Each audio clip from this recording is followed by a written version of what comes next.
Welcome to Daily Armor. Today we're going to be in Psalms 40, verses 1 through 6. Psalms 40, verses 1 through 6. Before I even read, I had asked myself this question this morning.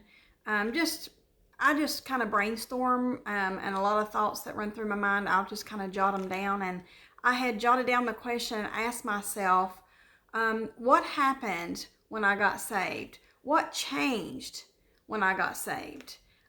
Some things I noticed immediately, and some things that was experiences that I had to learn.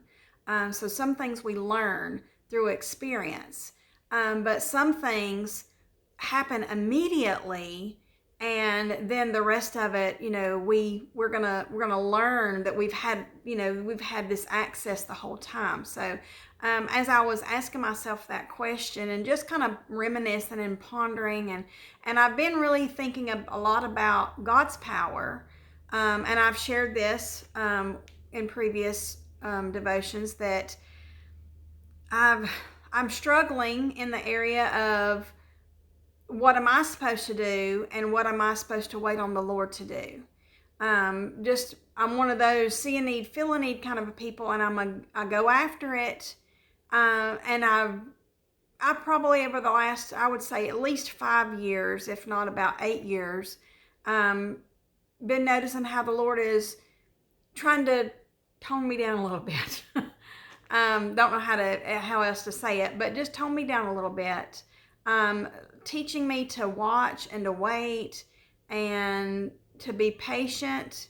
And that's hard when you're kind of that go after it kind of person and you get excited.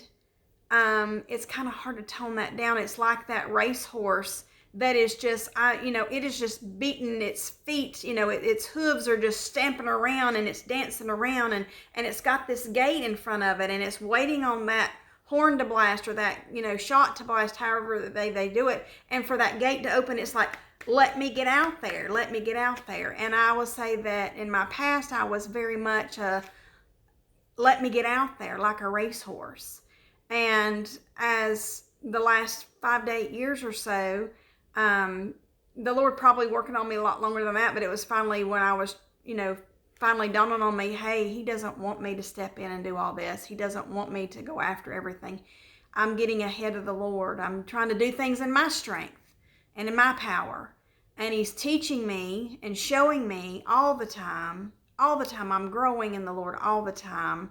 It never stops. Never do you arrive. Never do you ever get it all figured out. But I'm just learning so much, and I'm resting in Him. I'm resting in Him, and He's showing me some wonderful things. And so this morning, as I was really thinking, I had already done a little search over power, and I was gonna go through all those verses, and it was just like I was just like, what's happened? What happened 20 some years ago, 22 years ago now? What happened? And what am I?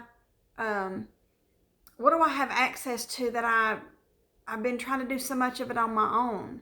And I just went back to the beginning. I just asked myself from the very beginning, from the first night that I got saved. I got saved on a Monday night, a little over 22 years ago, and just asking myself what happened. And as I was asking myself that question, I had already done my little search. I hadn't even looked at the verses yet.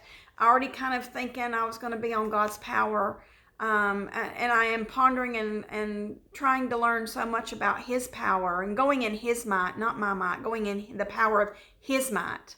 That I was looking at my prayer sheet and I was getting refocused on and getting ready to pray.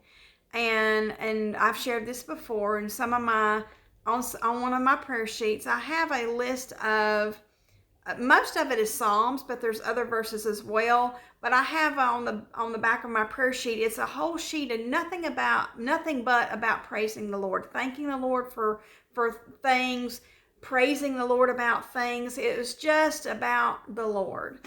And as I was running through those on the back of my praise sheet, those on my praise sheet, I was, Lord, what do you want me to read this morning?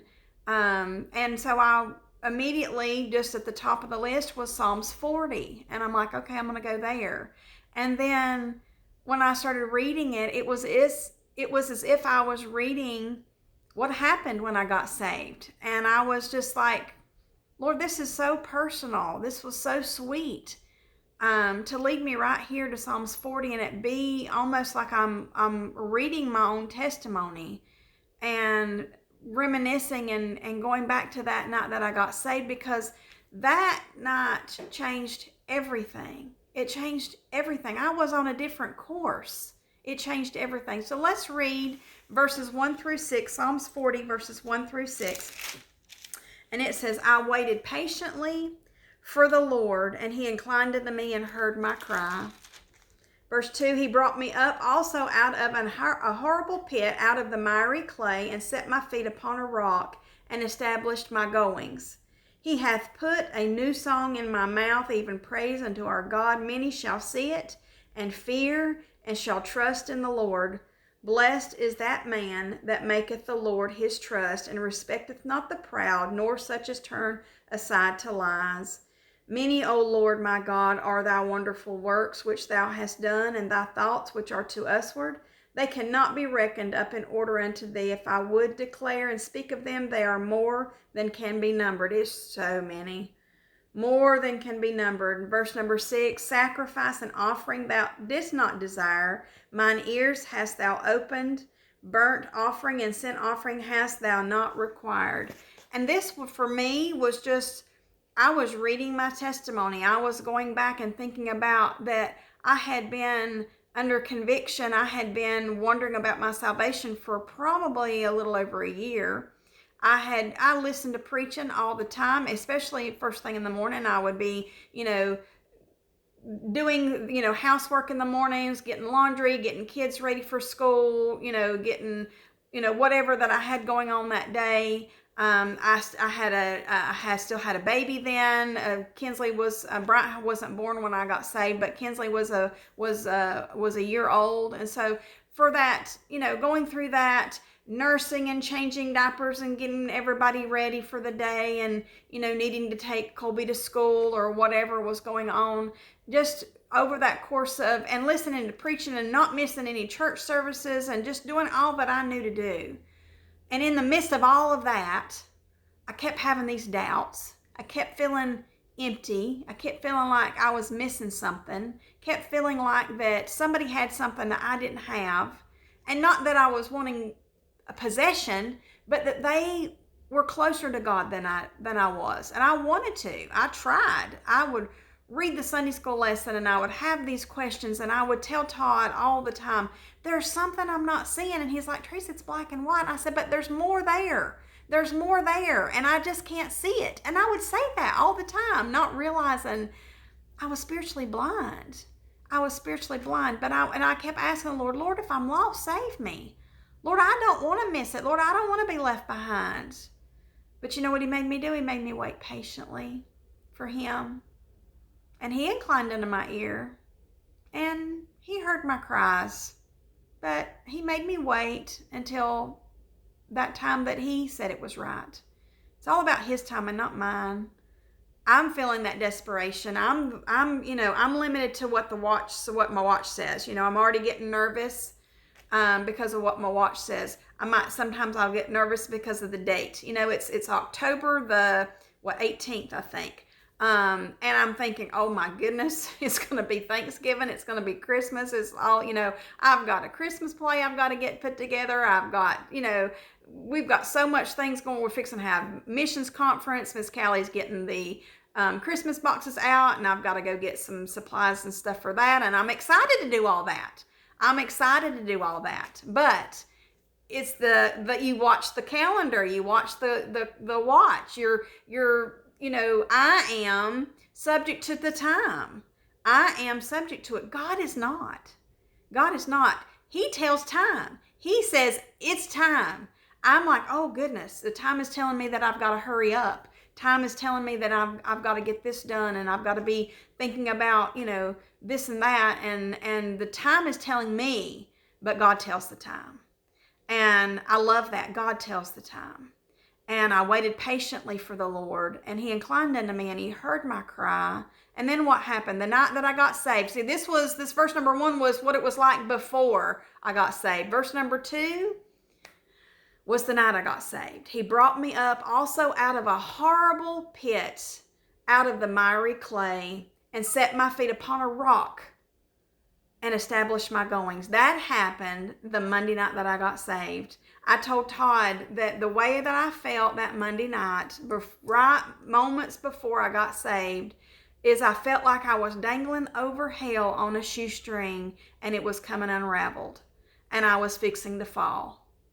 And this verse was reminding me of that. That's exactly how I felt until I cried unto the Lord and he saved me. He brought me up out of a horrible pit, out of the miry clay, and set my feet. And I was falling. I was on my way to hell. I was on the wrong path.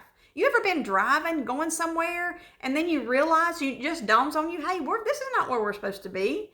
This was not where we thought we were going.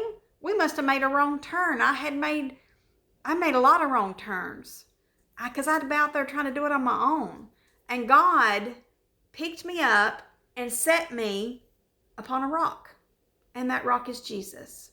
Set me on a rock. And then what happened after that? He established my goings. All of a sudden, I had no more of that feeling like I don't belong. I'd always had that. Ever since I was a young child, feeling like I don't belong. Even in my own family, I would feel like I didn't belong. Because it was just a lot of stuff. And I felt like I didn't belong. No matter where I was, I felt like I didn't belong. That's not been the case. Now, others try to make me feel like I don't belong. That's okay. I know I belong to God. I know that he has a purpose and a plan for me. I know that I have a purpose and a reason that someone so perfect, which has no reason to love me, I have offered nothing. I have given nothing toward this love relationship. I've given nothing but, mistakes and horrible disasters and all the, and frustrations and tempers and all this stuff that comes along with being a sinner. And I've offered nothing, and yet he loves me anyway. And he set me upon a rock, and he established my goings. So from that time forward, then he's letting me know where I need to go, what I need to do. What did he do with me? Almost immediately. I got saved in July. I got pregnant in, August. So for the 4th time. And then come November, and Todd had been preaching a little bit, just a few times, had been preaching just a little bit, and that was making me, I was a nervous wreck. I was a nervous wreck for a long time. And then come November, this same church keeps asking him to come back and keeps asking him to come back. And in December, they keep asking him to come back. And then come January, he knows, he's already said, I'm supposed to be their pastor. And I'm like, what? This is ridiculous. I just got saved. I need to sit under Preacher Lockie for a long time because now I get it. Now I'm soaking it all in. Now those things on the pages when I was like, okay, it is black and white, but there's more I can't see. And I was seeing it and I was getting it. But there's so much more to learn, and there's so much more that I don't understand. And I was excited and I was going after it. And I was just out of my mind excited. And then the Lord's like, but I've established your goings because now you're mine. I've took you out of that horrible pit. I've put you out here and set your feet upon the rock of Jesus Christ. And now I've established your going. I'm the one that says where you go. Before, I was wandering around, lost as can be, just doing the best I could do, making do with whatever, but now I'm a follower of Jesus Christ. And what does that mean? That means I follow him, not me. I don't get to make the decisions. Me and Todd joke about, well, if we ever retire, and I know some of you are like, Teresa, what do you have to retire from? You don't even know. But if we ever was to retire, where would we go to retire? And we're like, We don't get to decide. We don't get to decide any of that. But you know what? There's an adventure in not knowing. There's an adventure in this, like those of you that know me and know me very well know that all my husband says is get in the truck or get in the car. And when my children were young, they would be like, where are we going? Where are we going? I don't want to go. And I would be like, who cares? Daddy said, let's go somewhere. Go get in the truck. Go get in the car, whatever we're going to drive. And I needed very little information. Todd would say, let's go. And I would be like, I've grabbed my stuff up, grab my, kids up. Now I just grab, I grab us a few drinks or a couple of snacks because sometimes he don't stop. And I grab a few things and throw them in a bag and I'm ready to hit out the door. And as I'm thinking about that's the way God is. He's established my goings, and he's the one that says, all right, I want you to get up there and be a pastor's wife. What? That's crazy, Lord. I just got saved. I'm pregnant. I'm hormonal. I'm crazy. Lord, I don't know how to do this. I don't know how. I absolutely have no idea what Miss Lucky did around church. I knew she did stuff. I didn't know what she did. I didn't know what her responsibilities were. I didn't have no idea what all that woman did. I loved her and I knew that she did stuff, but I didn't know what she did. And the Lord's like, but I'm established your goings. And he definitely did that. And he started it immediately. I mean, it was almost instantly that things started changing and things started happening. And it wasn't me making anything happen at all, but it was all him. Verse number 3 says, and he hath put a new song in my mouth. Even praise unto our God, many shall see it and fear and shall trust in the Lord. He hath put a new song in my mouth. I couldn't sing a lick. I could not sing a lick. I didn't get none of it right. But God all of a sudden gives me a song. And it didn't happen immediately, but somebody at Laurel Hill Baptist Church, where Todd first pastored, I don't know how long it was, maybe a year, maybe 2 years into being there. We were there a little over, about 8.5 years or so, a little over 8 years. And I don't know, first or second year maybe, and Miss Mary Ellington said, Tracy, you can sing. I said, Miss Mary, I can't sing. She said, you need to get up there in that choir with me and I'm going to help you. She said, you're an alto. I said, I don't even know what that is. I don't even know what an alto is. And she's like, you're an alto and you need to get in that choir. And she said, you sing whatever I sing. And I'll say I am an alto, but I still need Mary. I need Mary so that I can follow her. I'm not got it mastered. I need Mary to be standing right beside me. I would just sing whatever she sung. And I remember her telling me one day, the Lord, you need to ask the Lord to give you a song because you need to sing. And I'm like, Mary, I can't sing on my own. I can follow you a little bit, but I can't do this. I can't sing a special. That would be crazy. Well, again, the Lord established my goings. He established what I'm to do. He's put a new song in my mouth, and he did that. I was standing in my kitchen one day, as I did a lot with a bunch of kids running around. You're always having to feed somebody or wash up dishes or whatever. And I had my radio on in my kitchen, and I hear this song. Sometimes he calms me, sometimes he calms the storm, and it was by the McCameys.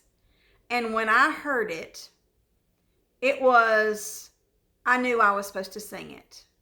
And God did that. I didn't do that. I didn't want to sing. I didn't want to embarrass myself. I didn't want to be an embarrassment to my church. This is not something I wanted to do. I knew from a very young age that I wasn't a good singer. I mean, I would sing a little tune just because, you just like music. You can like music and not be able to sing. And I liked music. And I wasn't good at it. But God did that.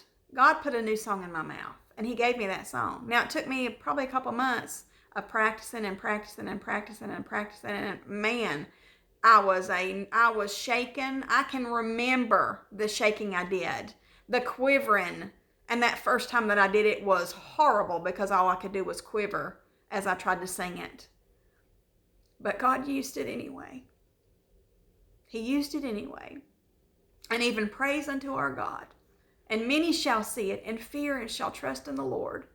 It changed everything when he gave me a new song. It changed everything. And he's still giving me songs. He's still giving me songs. And I'm just loving him. Verse number 4, blessed. Blessed is the man. That's not just for men. That's for women. That's for mankind. Blessed. No, I can't say for my... Okay. Blessed is that man or that woman, that man or that woman, that boy, that girl, that child. Blessed is that child, is that man that maketh the Lord his trust, and respecteth not the proud, nor such as turn aside to lies. That maketh the Lord his trust. When the Lord tells you to do something and leads you, because remember, he's established our goings. He's the one that says, well, we got to go when we got to go. He's the one that says, get in the truck. And I'm normally, okay, Lord, I'm ready. I'm getting in the truck. But sometimes it's been scary to get in the truck. Sometimes I didn't want to get in the truck. But I knew that he knew best. And I got in there because of him. Because I put my trust in him. I didn't want to be anywhere or go anywhere unless the Lord was leading it. But if the Lord's leading it, I don't want to miss it. I don't want to miss it. I'm so glad that I didn't miss it by staying home, by listening to others, by so many other people saying, you know, y'all don't need to do this. This is not what needs to happen. We left North Carolina and come to Florida because that's what God said to do.